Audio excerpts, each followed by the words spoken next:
You tapped in with DJ Astonish, and this is On the Come Up podcast. It's your boy Crook Brown. A-Time, what's happening?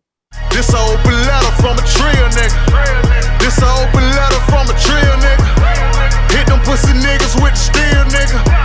All that tough talk get you killed nigga. How comfortable are you? To be real with you, I just started to get comfortable, bro. Like, you know, I don't know if you see me put up a post. I may have put it in my stories too. But I just like, man, you know what? I woke up one day and was like, hey, man, you destined to do this. You know what I'm saying? Like, you know, before I was like, you know, I always knew I wanted to do this. I knew I had this gift. But I also, with that gift and that sense of leadership come responsibility that a lot of people don't want to take on. And I had to realize, like, hey, man, God put me here to change the trajectory of my family. And as big of a burden as that may seem, you got to be willing to take it on because that's just your destiny. You know what I'm saying? So now I will say I'm much more comfortable in my own skin. I'm much more sure of myself. You know what I'm saying? There was a time where I don't think people understood me. They're like, well, you come from a two-parent household. Why are you in the streets? Why are you blah, blah, blah? And I think it took people like Big Meech and people saying like, oh, just because you grow up in a two-parent household, that don't mean shit. That just means you got two people there. But if the finances are there, you know, it doesn't matter. Now, it may make me have certain decisions different than my peers. I just said it on my record. You know, I live by a code on my father's son. He wasn't trying to be no gangster. He just fathered one. Like the morals that he put in, I don't think he meant for them to be, you know, a street culture, but it helped me stay alive too. You know what I'm saying? So my story is different. I can talk from a place of authenticity, of integrity, but also from a different mindset of somebody who had a different kind of upbringing, who would straight up tell these kids, like, bro, this shit ain't working. I promise you that, like, I just said that shit on record, like, man, the sucky part about the game is knowing no matter how much you up, you're never gonna win. You know what I'm saying? And it's like this project, the Sweet Lick, turned into more of, at first it was gonna be like the thought patterns, the emotions of a street dude, but it'll be also end up becoming educational. Like, hey, you know, I just said in the record, like, you know, so and it's being clever, but like, you know, 75% of these niggas some rats. Like I've seen it. You know what I'm saying? Like, I ain't imagining this. I've seen cats walk the yard that you thought was 100, and then you look them up, and they done told on the whole town. You know what I'm saying? So there is no real doesn't have a look. Money can't make you real. Status can't make you real. Popularity can't make you real. You gotta be real as a person. And can nobody do that for you but you? You and God. You know what I'm saying? Deep shit, man. And so that's what, you know, I just try to live by that, bro. To be honest with you, that is really, I feel like that's my purpose, is to not be the most flashiest nigga or to be the craziest lyricist in the world. It's to really talk to people who, they may be at a crossroads in their life. They may be, you know, innocent, doing whatever, you know what I'm saying? But they need that inspiration that's like, all right, my nigga, get your hustle on, but understand it's an exit strategy. You got to, you know what I'm saying? And I don't think, I think that lane is missing, to be honest with you. I think the reality part of the game is missing. You know what? To be honest, you know. Being an artist then, like, I mean, like I say, you've been, I mean, you're one of my top 10 albums of this year. That's a fact. And I'm not man, I appreciate it. Seriously, man. Seriously. Oh, like, man, I appreciate it. No, seriously. No, seriously, because, you know, like, what the industry lacks today is projects. And what I mean by that is, you know, when them, you know, back in the day, you had those albums and mixtapes that you'd listen to from start to finish. And you practically, you knew how the order it went in. It was memorable. I can't even say the fucking word. Memorable. Memorable. You got me, man. And you know, with that project, man, I don't know, that project really spoke to me. Like, I just felt it was just it was kind of like, you know, like a project of I got nothing to lose, kind of like, but I've got things to lose. You know what I'm saying? You know, I'm gonna tell you what the mindset was. It's crazy that you say that. So the mindset coming into the project was like, hey man, this is my last go round. If this shit don't work, it don't work. But I can't say it didn't work and I didn't give it my 100% effort. So it's like, all right, let's do it. Let's see what happens. And once I got the response, I've never been more nervous than dropping the full project, because once I got the response, I was like, oh, we cooking the grease. People like this. This ain't me just, you know, thinking this is dope. There's a difference between you thinking it's dope and your friends telling you it's dope and all that shit, and then people standing out saying, no. This is different. This is not like everybody else. For real, this is dope. So it put the battery in my back, bro. But I really was on some like that was the mindset of like, I'm gonna get this my all. I'm gonna pull the bars out of. I'm gonna make sure I'm rapping my ass off. I want to show people that, one, never stop following your dreams, and two, there is a whole world out there that's waiting to hear you, that needs to hear you. Your audience is out there, so that's definitely how we're going, for sure. Well, definitely, man. And it always comes down, I've told you before, but it always comes down to when I first heard Inspired by True Events. Because, you know, when I heard that track, I was just like, I felt, wow, this is someone who's brought hip hop back. Do you know what I mean? And, you know what I mean? It was like poetry's back. Do you know what I mean? That storytelling vibes back. You know, they're gonna be one. We've got artists in the game that are doing that, but like, it's very rare we come across new people in the music business today that come in and put their stamp on what they're trying to put out there. You know, some people come in with that tactic of, all right, I'm going to do what I want to do, but I'm going to do it in a way where it fits in. Where Inspired by True Events didn't do that. It came in a way of, this is Crook Brown, take it or leave it. You know what I mean? So I struggled with that. I struggled with making what I do fit in. And I'm going to tell you a secret.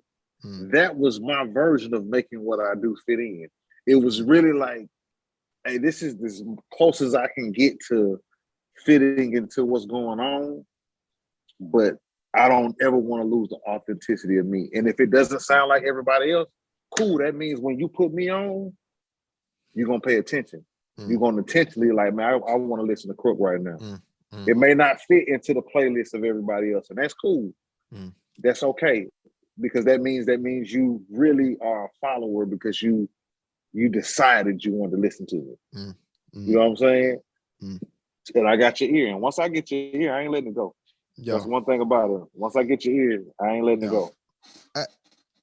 As a man who speaks his truth, then, like, do you think, like, you know, I speak to a lot of artists that who say like, oh, I work with anybody and all this because, you know, they're trying to get, you know, the clout that they want to get to, they want to be the big global name and all the rest of it. Like, they're what, you know, and I always say each should their own. Everybody's got their own path of what they want to live by. I mean, I'm one of them people, like, I'm not materialistic because I say to myself, what's it all for at the end of the day? Because you ain't taking it with you when you're dead and gone. Right. Don't get me wrong, it's nice to have nice, lavish things. So I mean, to have a bit of luxury every now and then. Don't get me wrong, who don't want a bit of luxury, but like, for sure. You know what I'm saying? But like, you know, let's stay beyond your means. So you as an artist, man, what's it like in terms of you to go and do a feature with another artist? Will you do a feature for the sake of doing a feature to establish it yourself, or does there need to be some form of chemistry or realness in it? That's a good question. I think it's a balance. I think it's a balance of understanding that, hey, this is a business. This is dope. And I'm a fan of different types of hip hop, right? So I'm from the South. So being from the South, I've had Southern music being, people say, oh, that's not hip hop. That's this, that's that. That's not hip hop. That's rap music. That's not, you know what I'm saying? Whatever. And so because of that, there's a stubbornness that says, well, fuck y'all. Okay, cool. If niggas want to do snap records, I'll do that. If niggas want to do trap records, I'll do that. So to answer your question, as long as it's authentic, it don't have to be the most articulate. It don't have to be the most artistic in the world, but as long as it's authentic, I'll do it. We ain't gotta even be the best of friends. Cause I just like music, bro. And sometimes Kobe and Shaq they weren't best friends. You know what I'm saying? But they won 3 rings together. And I think sometimes you and a person may not y'all might not be best friends, but musically you guys complement each other so well that it's like, nah, I mean, I'll work with almost anybody as long as it's authentic. If it's gimmicky and it's somebody trying to be something that they're not, whether it's an older person trying to seem young or a person who ain't from the streets really trying to seem like they from the streets, or whatever the case may be. If it's not authentic, I'm not doing it. But if it's authentic and it sounds good, I ain't gonna get on no trash. Like if it's just a whack ass record, it ain't worth doing it. There's no amount of exposure worth doing it. But if I'm like, yo, this is actually a pretty decent song, because I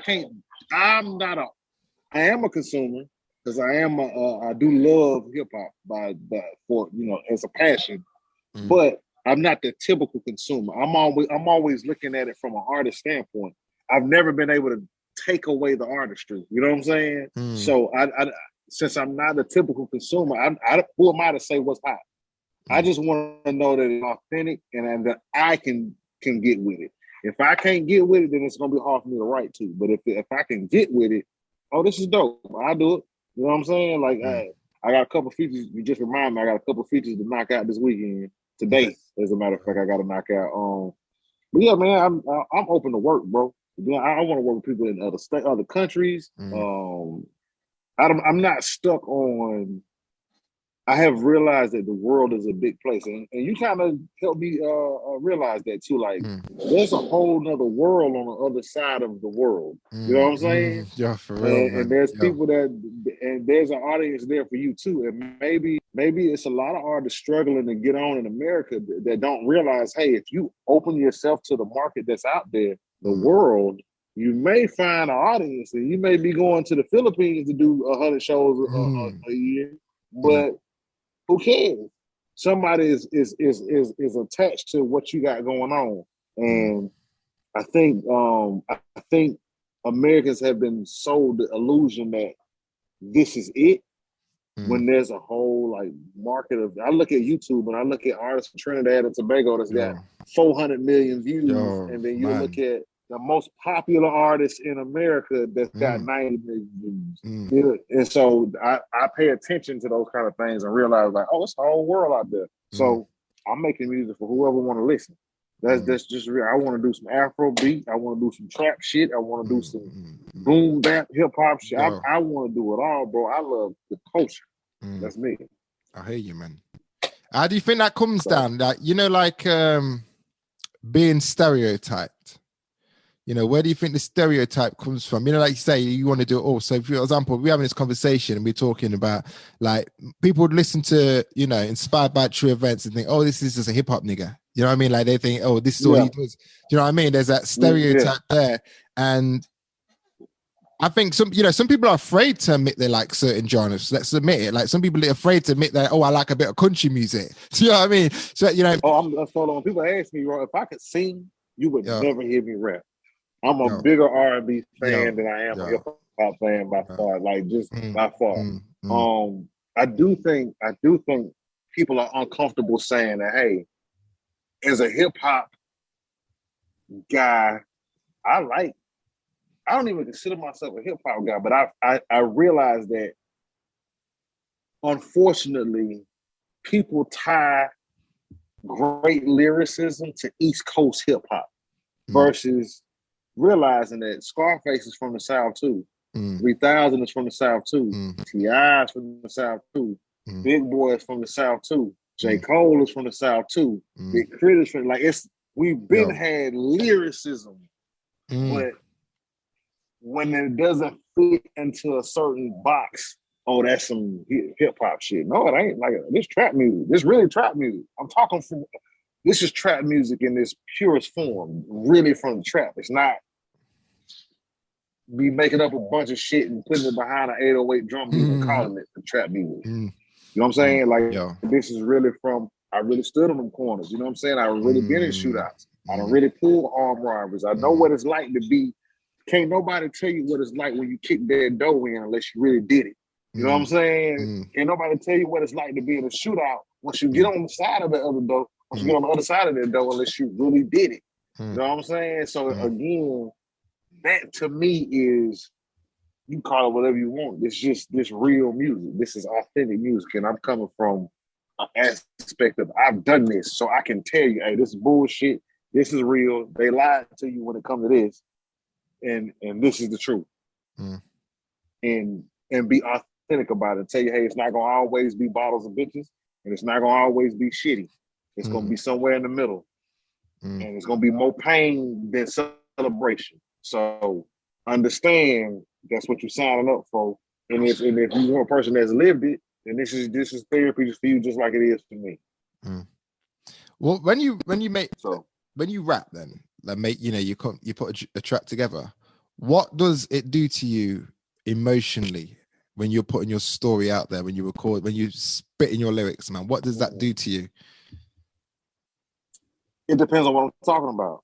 88 Cutlass, man, I cried. You know what I'm saying? Like, I'll be honest with you. 88 Cutlass, I cried. Because I lost my uncle. That was my favorite uncle, was my role model. I've never met my grandmother.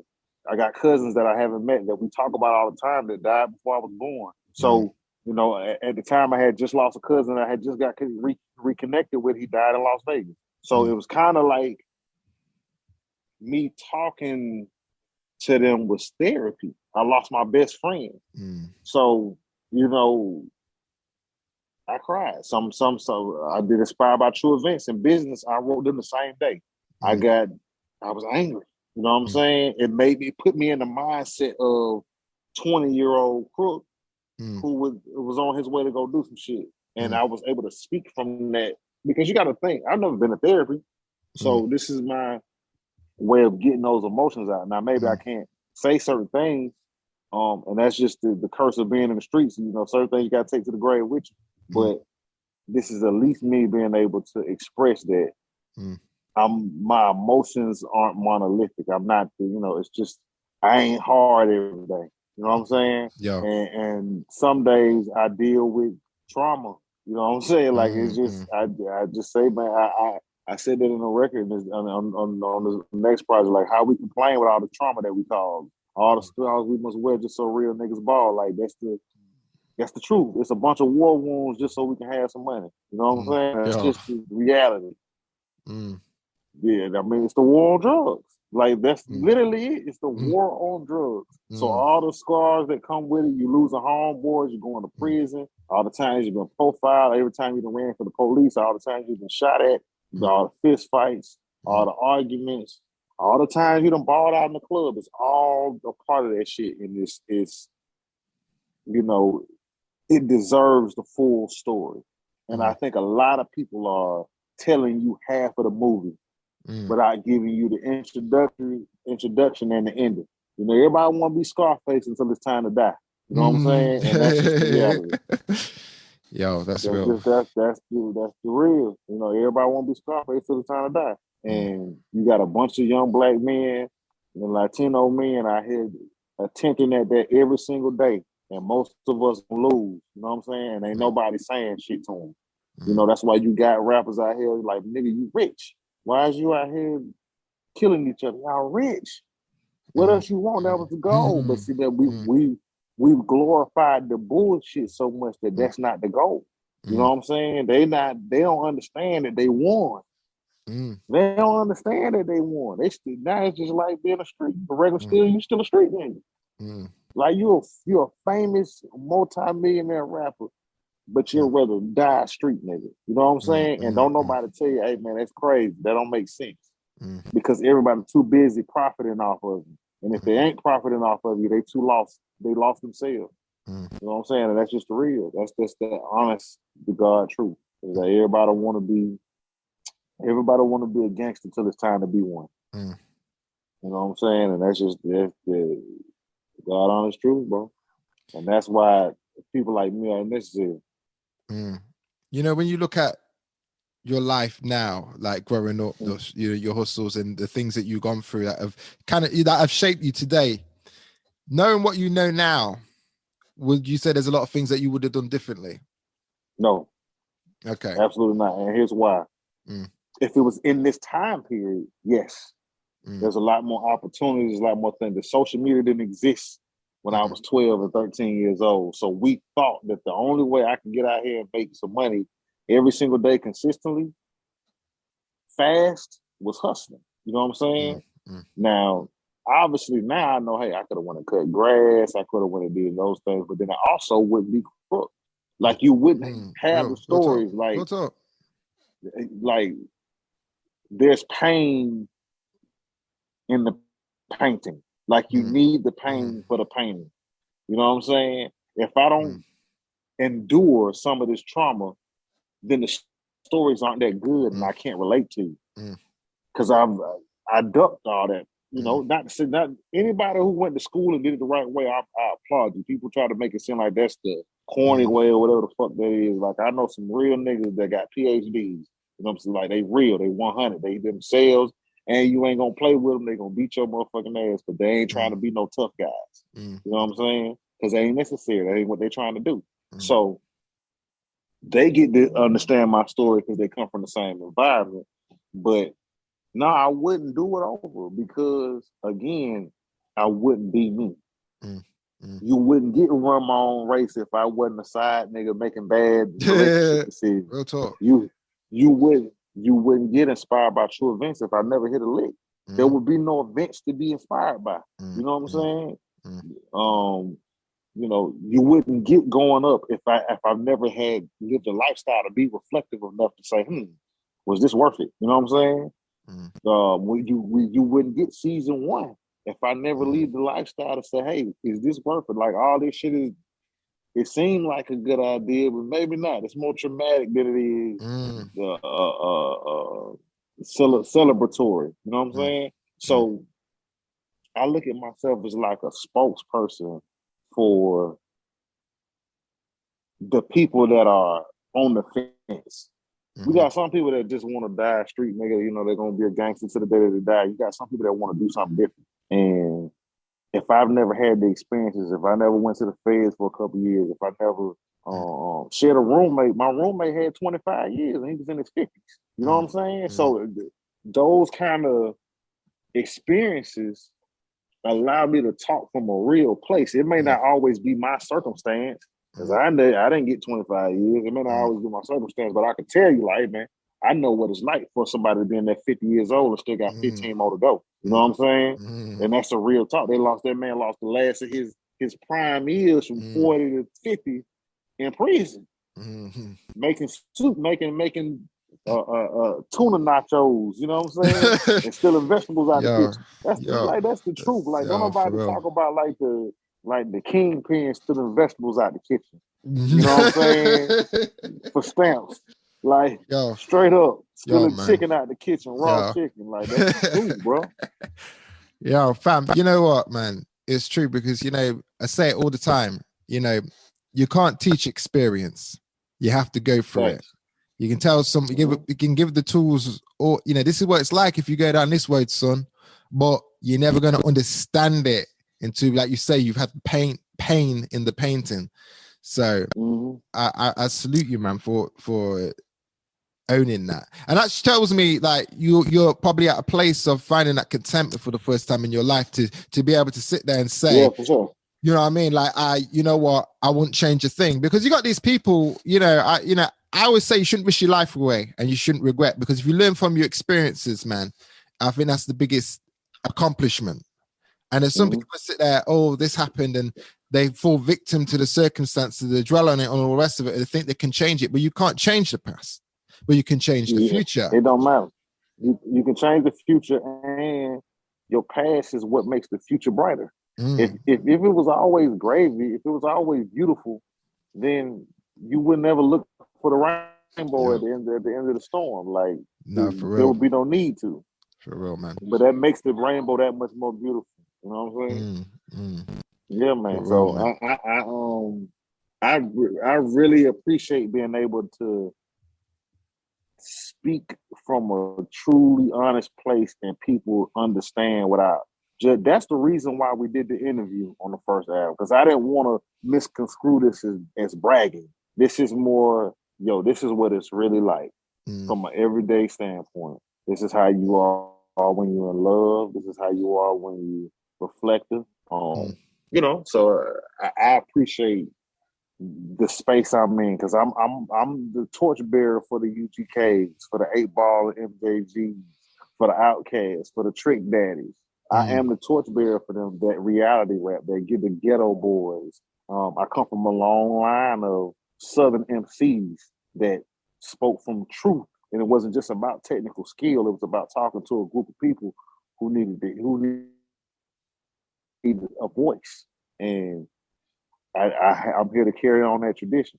So superb lyricism, but also with saying something. Nah, I hear you, dog. You know, Crook, man. We got to cut this short, man, because we've got to go to the next one. But you know, man, you know, man. No, for sure. You know, man, I could talk for hours, man. That's why I love talking to you, man, because I can talk for hours with no filter. Absolutely.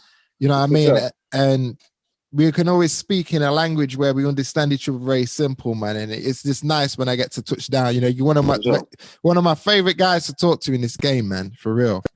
Man, when people be asking me, I'm like, man, you know who support me the most? It's a DJ out of London. It's like, I said, man, yo, the most, and it's when you said I'm joining the coalition, I was like, oh, that's my people. I appreciate you, bro. I really, really do. Yo, man, every time, Crook, man, you know this, man. You know I got you, dog, for real, man. I always say, real recognizes real, dog. You know what I'm saying? Absolutely. You know what I'm saying? You know why? Bullshit see-through. Yo, for real, man. All right, man, you take it easy, yeah? All right, for sure. You have a good one, G. Believer, what kind of world where they kill my nigga cigarette? I love Earl, get a bullet, nigga, what the threat? Fuck all that cool shit, stay dangerous. Golden rule, if you up it, then you better bang it. Ha! I'm with whatever from the start, nigga. No pressure, I break the decks and pull your cards, nigga. Whenever I jumped off the porch and niggas asked me where I'm from, I told them straight, got a motherfucking part, nigga.